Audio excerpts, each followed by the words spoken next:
Thors was one of the mightiest warriors in the Jomsgard army. But after starting a family, he realized the mistakes of war. He faked his death and put down his sword to become a great father and protector of his family. After living peacefully for 15 years, his past finally catches up with him, and he's forced by Floki, leader of his former soldiers, to re-enter the front lines. Fleeing isn't an option this time, as his village would be destroyed.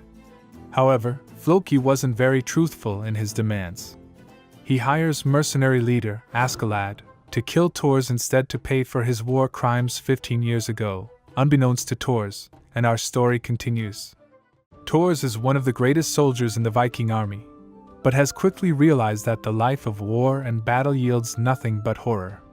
He protects his family, his wife Helga, daughter Ylva, and young enthusiastic son Thorfinn. Everyone in his village looks up to him, as he tries to put his honor-filled life behind him. But life after war isn't as simple as it may seem. The harsh conditions of Iceland make it difficult to live, and the tales of a beautiful land, Vinland, give people hope. Our story starts in a gorgeous wheat field, where the sun is shining on Thors awaking from his nap. The camera pans as we get to see this landscape in all its beauty, and while taking it all in, the man's name is heard being called. It's Helga, his lovely wife, cradling a baby in her arms. Thors smiles, and begins to walk towards her but steps on something metal. Upon looking down, we see dead soldiers in a bloody mess as another man charges at Thors with a blade. Thors makes quick work of all these men, immediately establishing himself as an expert fighter. His companion takes out someone behind him. It's Thorkel the Tall, who wipes out multiple men with one swing. Using the collapsing sail as a bridge, Thors slashes down the last man. We now understand the scale of this battle, with dozens of burning ships in a wide open sea. Thorkel asks Thors why he was standing around earlier, but Thors responds he's fine as the two block a rain of arrows heading towards them. Thors explains that due to their formation being broken, they won't withstand the second wave, and orders Thorkel to push the front line forward while he himself makes sure they don't advance any further, sprinting ahead of Thorkel. Slashing down more men, Thors grabs a bow and takes out 3 more men on a further away boat, before jumping onto another boat and taking them out too. Hail starts to fall as Thors takes out the last man, who cries in front of him while apologizing to what we assume is his wife waiting for him. Despite being a mighty warrior, it's becoming clear that Thors' heart is not in it, as an arrow hits him due to his dropped guard. Disarmed from the next fighter, Thors takes them both into the ocean, where he starts getting choked. Thors takes the man's weapon, kills him with it, but instead of resurfacing, he drops the weapon and proceeds to swim away. He surfaces on a shore and escapes the flames of battle. We're cut to a scene of a young boy fetching water from a river. He walks the bucket home as farmers are plowing. Upon returning home, his sister asks him to feed the sheep and milk the cows, which the young boy reluctantly completes. Evening comes, and a man is telling children stories about a voyage he journeyed in his youth. The young boy, Thorfinn, eagerly listens with excitement. Through the harsh and rough seas, one day he finally made it to a new continent. Ripe fruit, rolling grasslands, he names the beautiful land Vinland. This man's name is Leif, and he is based on the real Viking sailor Leif Erikson, who was the first man to paint a course to what experts believe to now be North America.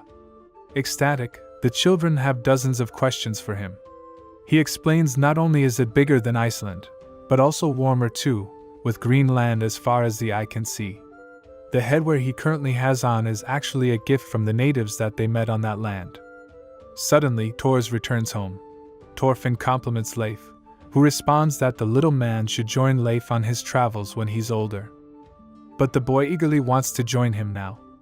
Another child isn't so keen. He explains that his granddad said great monsters prowl the sea, devouring all ships that come near it, but Leif says that only proves his magnificence. The children playfully expose that Leif is simply a big child with a boat and mustache who can't handle himself in battle, which he doesn't refute. Leif shouts to Thors for the children to stop mocking him, and Thors decides to call it an evening. Suddenly, in the treacherous cold, a man is seen staggering towards the village. Leif explains to Thors the horrible conditions lately, and that people and livestock are freezing to death. Ylva comes through the door with 2 sheeps, complaining about how cold it is. Leif offers to keep her warm, which the girl politely refuses. Acknowledging how rough the living conditions are here as well, Leif explains that his brother is thinking of migrating somewhere warmer. Who knows how far that is, he says, before stating how he made it back either way. Suddenly, in the sea we see the young boy again, Captain Thorfinn, and he is giving orders with extreme enthusiasm. Until out of nowhere, his crew warn him of the dangerous creature, Jormungandr. Fearlessly ready to take on the creature, he begins being crushed as he awakes from his dream with his sister choking him in her sleep. Due to the cold, she invaded Thorfinn's bed, as he sees that his father, Thors, is still awake. His older sister says not to worry and go back to sleep.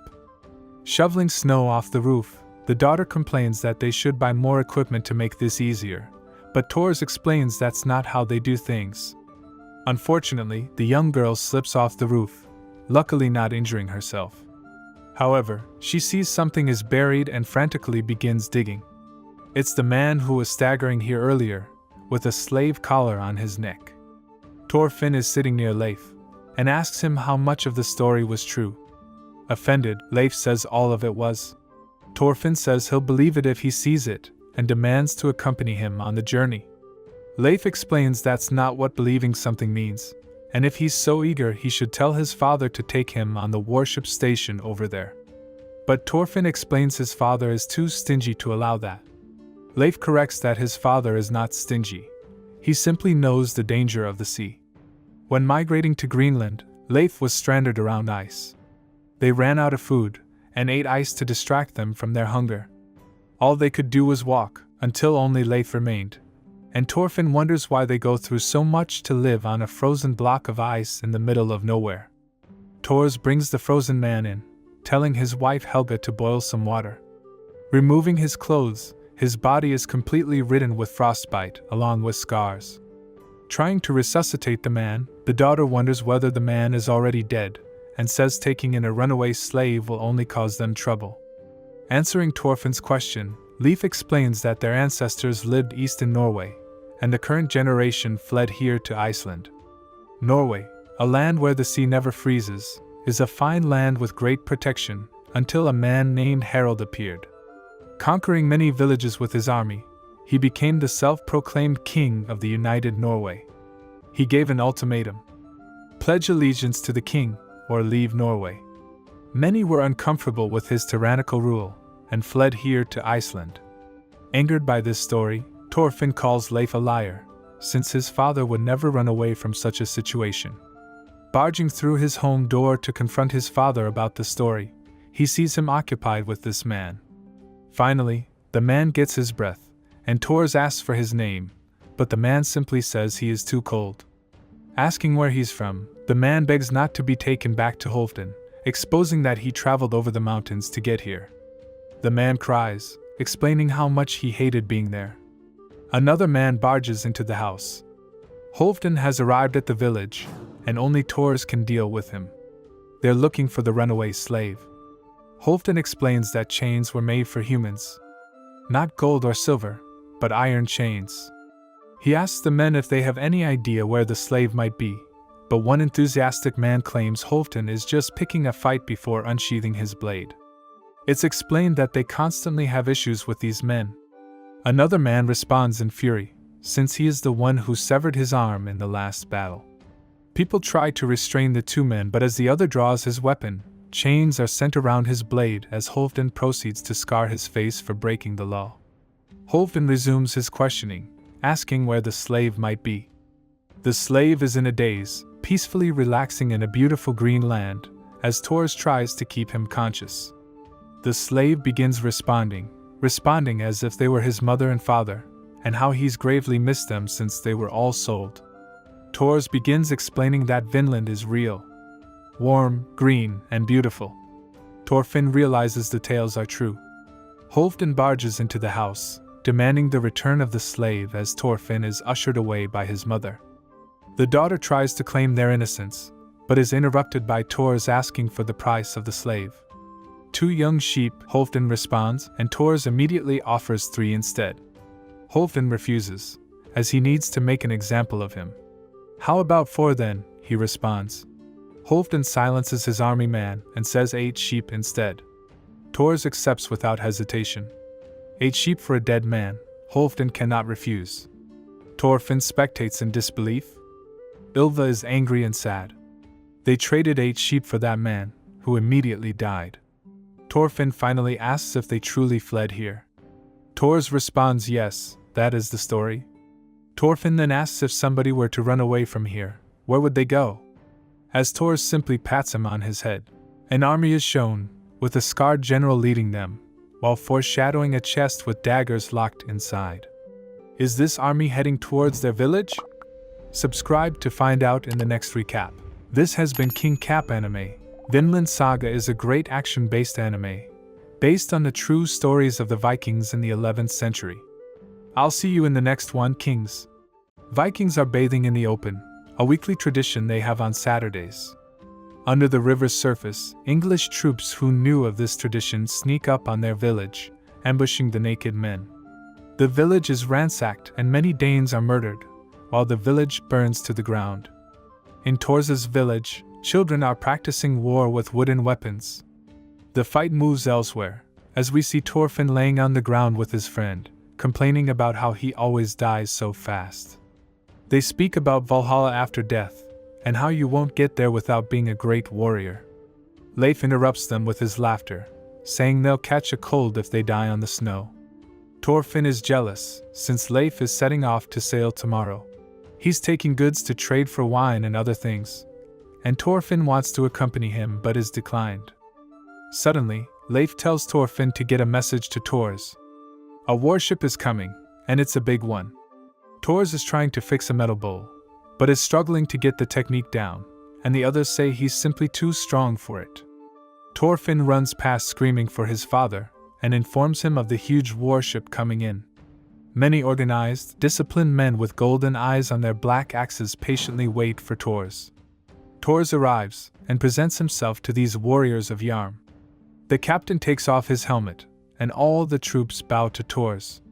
Thors greets Floki, the man who removed his helmet, and Floki asks for permission to enter the village. With Floki in Thors' house, the younger men spy on the meeting they're having, wondering just who Thors is to garner such attention. Only Thorfinn realizes that Thors looked more stressed than usual. Floki begins informing Thors of the ambush that happened recently. Englishmen showed no honor by attacking the men as they bathed, killing plenty of Danes and even a woman, the younger sister of the King Sweyn of Denmark. Due to this, the Danish army and the Jomsvikings have united, and King Sweyn is preparing a great war with the English in which every able man must participate. Thors tells Floki to do as he wishes, since this is a small village and war will not affect it at all. Floki informs Thors that this is not true. Their chieftain has ordered for every single man to be summoned, no man is exempt. Even deserters like Thors. Thors' kids are confused by this comment. Floki directly tells Thors that he will be fighting in this war. Floki explains to Thors that the chieftain is being quite graceful. Deserters are to be punished, but he is willing to overlook Thors deserting the army 15 years ago due to his ability in battle. Thors says that coming to the village on a warship to tell him this was unnecessary as it's unsettled the villagers. Floki comments on how different Thors is now, and wonders if the village is responsible for this. Floki indirectly threatens Thors, saying how lucky the village has been to never been devastated by war before. The younger men are walking with energy, excited at the idea that a war is coming. They remark how incredible Thorfinn's dad must be if this army sailed here to meet him, exciting Thorfinn even further. The men converse further, wondering if all of them will be allowed to the battlefield. One man bumps into one of the Jomsvikings, and receives a deadly stare. Floki becomes more direct with Thors. He did not come out here for fun. If he is unable to complete his chieftain's orders, he will be punished, so he cannot afford to return home empty-handed. Floki is basically insinuating that if Thors refuses, the village will be destroyed. Leif is explaining the strength of the Jomsviking, arguably one of the strongest armies in the land, so strong that the king doesn't even dare to tax them. He's astonished that Thors used to be one of them. Suddenly, all troops are withdrawn. Upon leaving, Floki makes a short speech. He claims that the hero Thors will be joining the war with a warship. Any able man who wants to battle should take up arms and join him immediately. As the Jomsvikings sail away, the young men cannot contain their excitement, and all begin cheering in celebration at the thought of going to battle, while Thors gravely stands there in morbid disbelief, knowing their likely fates. Stressed, Thors returns home. Talking with Thors by the fire, Leif assumes that Thors was unable to refuse Floki's offer, and Thors is devastated that the village has been dragged into his past. He explains that long ago, he was a warrior, but one day realized he wanted no part of war anymore. He deserted battle while making it look like he died. Leif asks if he could just do it again, but this time the fate of the villagers lies in Thors' hands, so he cannot. Thors knocks back his drink, and realizes the time has come to take responsibility for his actions. The villagers heave the boat into the sea, and Ari notices that Leif is still here despite meaning to sail off today.